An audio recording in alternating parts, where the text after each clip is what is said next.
Hello guys, আসসালামু আলাইকুম। আপনারা সবাই কেমন আছেন? আশা করছি সবাই খুব ভালো আছেন। আলহামদুলিল্লাহ, আল্লাহর রহমতে আপনাদের ভালোবাসায় আমিও খুব ভালো আছি। তো চলে এলাম আমার ছোট্ট পরিবারের তরফ থেকে আবারও একটা সিম্পল রেসিপি নিয়ে।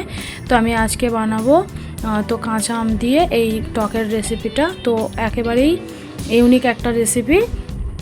খুব সহজে কাঁচা আম দিয়ে আপনারা এই রেসিপিটা বানিয়ে ফেলতে পারবেন।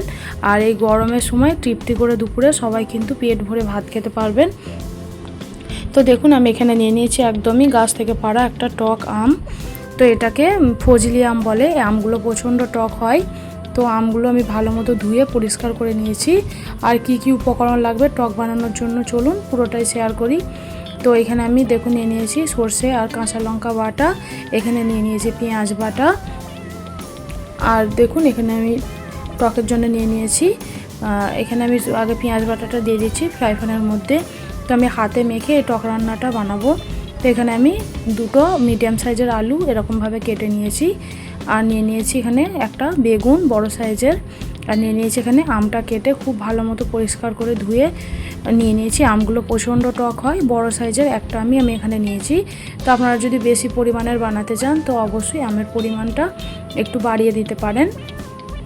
তো হাত দিয়ে মেখে একেবারে অল্প সময়ে রেডি হয়ে যাবে এই টকের রেসিপিটা, যেটা খুব একটা বেশি মশলা লাগে না আর খুব একটা বেশি উপকরণও লাগে না।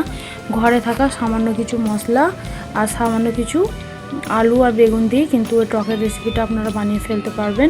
তো আমি এখানে দিয়ে দিচ্ছি স্বাদ মতো লবণ। তো লবণটা আমি দিয়ে দিয়েছি। তারপর দিয়ে দিয়েছি এখানে আমি আদা রসুন বাটা। আর এখানে দিয়ে দিয়েছি আমি চার চামচ মতো সর্ষে আমি এখানে বেটে নিয়েছিলাম। তো আমি দেখুন সর্ষে বাটাটাও এখানে আমি দিয়ে দিলাম। তো সমস্ত উপকরণ আমি একদমই দিয়ে দেবো। এখানে খুব একটা বেশি মশলার প্রয়োজন নেই। টক একদমই হালকা মশলা দিয়েই রেডি হয়ে যাবে। এখানে আমি দিয়ে দিচ্ছি আধা চামচ হলুদ গুঁড়ো, আধা চামচ দিয়ে দিচ্ছি ধনিয়া গুঁড়ো, আর আধা চামচের কম একদমই কম দিয়ে দেবো এখানে জিরে গুঁড়ো। দিয়ে সমস্ত মশলা আমি হাত দিয়ে খুব ভালো মতো মেখে নেব। কারণ মশলা যত ভালো মতো মাখানো হবে টেস্টটা কিন্তু ততই ভালো আসবে। যেহেতু আমি একেবারে হাত দিয়ে মেখে রান্নাটা বানাবো, তার জন্য দেখুন সমস্ত কিছু মশলা দিয়ে এবার খুব ভালো মতো হাত দিয়ে মেখে নিচ্ছি। আর কতটা দেখতেই বুঝতে পারছেন কালারফুল লাগছে, খেতেও কিন্তু দারুণ মজার হয় টক এই আচারের রেসিপিটা। তো গরমের দিনে যদি এই রেসিপিটা বানান তো বিশ্বাস করুন সবাই কিন্তু চেটেপুটে ভাত খেয়ে নেবে। বাচ্চা থেকে বড় সবাই কিন্তু এই রেসিপিটা খুবই পছন্দ করবে। তো দেখুন আমি খুব ভালো মতো মাখিয়ে নিয়েছি। তো মাখানোটা আমার একেবারেই কমপ্লিট। তো আমি এখানে এখন দিয়ে দেবো খাঁটি সরিষার তেল। তো সরিষার তেলটা দেখেই বুঝতে পারছেন সরিষার তেলটা আমি হাতের মধ্যে ঢেলে নিয়েছি। দিয়ে খুব ভালো মতো আমি আবারও হাত দিয়ে মেখে নেব। তো পেঁয়াজ বাটাতে আমি এখানে দুটো কাঁচা মরিচ দিয়েছিলাম, তাই আমি এখানে গুঁড়ো মরিচটা স্কিপ করলাম। তো দেখুন আমি আবারও কাঁচা মরিচ ব্যবহার করব পরে।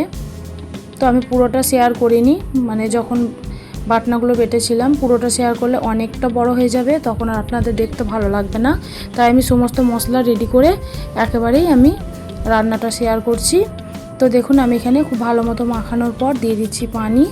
পরিমাণ মতো পানি আমি এখানে দিয়ে দেবো। খুব বেশি পানিও দেওয়া যাবে না, আবার একটু সেদ্ধ হওয়ার মতো দিতে হবে, বারবার পানি দেওয়া যাবে না। তো আমি রান্নাটা করতে টোটাল দুবার পানি ব্যবহার করেছি। একবারে পানিটা দিয়ে দিলে মশলাগুলো উপর থেকে পড়ে যেতে পারে, তাই আমি আগে একটু সিদ্ধ করে নেব, তারপরে আমি আবারও পানির ব্যবহার করব। তো খুব ভালো মতো দেখুন হাত দিয়ে আমি আবারও মাখিয়ে নিলাম। তো মশলাটা সুন্দর করে মাখিয়ে নিয়েছি, দেখুন একেবারেই কমপ্লিট। তো আপনারা এইভাবে মাখিয়ে 4 থেকে 5 মিনিট মতো রেখেও দিতে পারেন। 4 থেকে 5 মিনিট মতো আমি রেখে দেওয়ার পর এখন আমি গ্যাসের মধ্যে বসিয়ে দিয়েছি। এতে মশলাটা কি সুন্দরভাবে সেট হয়ে যায়। তো আমি এখানে দুটো একদমই দেখুন মরিচ দিয়ে দিয়েছি, কাঁচা মরিচ, প্রচণ্ড ঝাল মরিচগুলো। তো আমি এবার ঢাকনা বন্ধ করে রেখে দেব। তো কতটা কালারফুল লাগছে দেখেই বুঝতে পারছেন।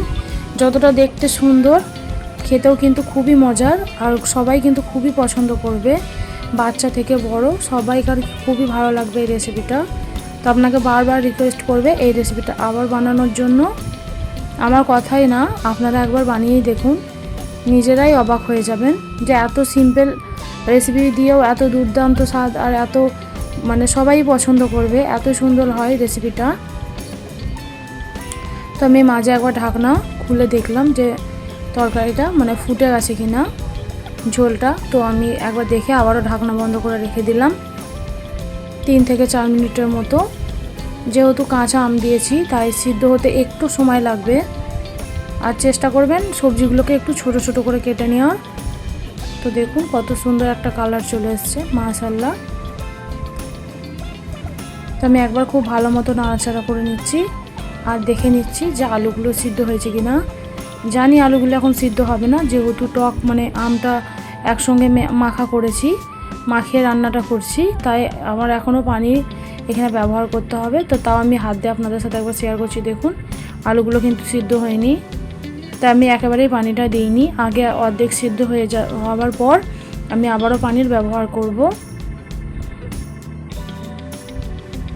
তো দেখুন আমি আবারও পানি দিয়ে দিচ্ছি। এই পানিটাতেই পুরো রান্নাটা আমার কিন্তু কমপ্লিট হয়ে যাবে। এবার একদমই লো ফ্লেমে রেখে দেব আমি ঢাকনা বন্ধ করে। তো ঢাকনা বন্ধ করে রেখে দিচ্ছি আমি আবারও 3 মিনিটের মতো। তো 3 মিনিট পর আমি ফিরছি, একদমই লো ফ্লেমে ছিল।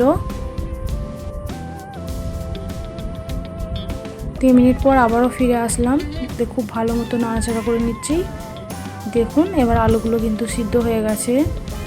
আমি বেগুনগুলো খুব বেশি ঘাঁটিনি, তাহলে একদমই আলুর সঙ্গে মিশে যাবে। সুন্দর মতো সিদ্ধ হয়ে গেছে। আর যে যতটুকু ঝোল আছে ততটুকু ঝোল কিন্তু আমার এখন প্রয়োজন, কারণ ঠান্ডা হয়ে যাবার পর আরও কিছুটা টেনে নেবে, তখন কিন্তু একদমই ঠিক হয়ে যাবে।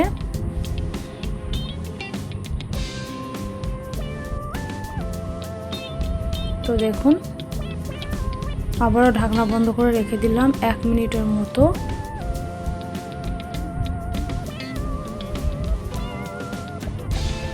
তো একেবারেই কমপ্লিট হয়ে গেছে। দেখুন কত সুন্দর কালারটা এসেছে। আর লবণটা অবশ্যই আপনারা একবার চেক করে নিতে পারেন। তো লবণটা আমি একবার চেক করে নিয়েছি। তো লবণের পরিমাণটা একটু কম ছিল, তাই আমি পরে আবার দিয়ে দেব। আমি খুব ভালো মতো আগে নাড়াচাড়া করে নিচ্ছি। খুব ভালো মতো নাড়াচাড়া করে নিচ্ছি।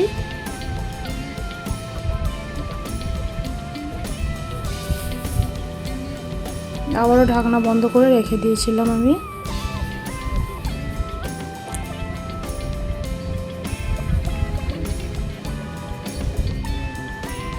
তো এখন একদমই পারফেক্ট হয়ে গেছে।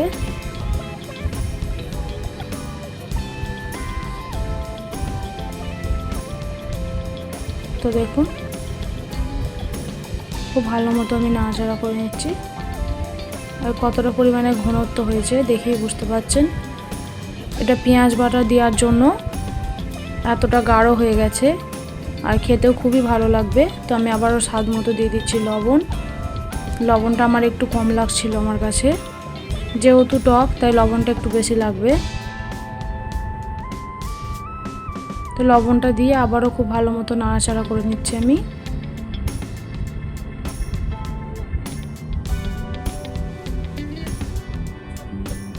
তো খুব ভালো মতো নাড়াচাড়া করে এবার গ্যাসের ফ্লেমটা একদমই বন্ধ করে দেব আমি।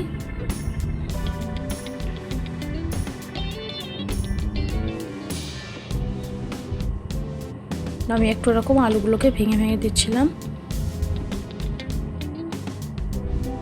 তাহলে দেখতেও খুব ভালো লাগবে। তো দেখুন কত সুন্দরভাবে রেডি হয়ে গেল কাঁচা আম দিয়ে সর্ষে বাটার এই টকের রেসিপিটা। তো আপনাদের কাছে কেমন লেগেছে অবশ্যই কিন্তু লাইক কমেন্ট শেয়ার করবেন। আর আমার সঙ্গে এতক্ষণ থাকার জন্য অসংখ্য ধন্যবাদ।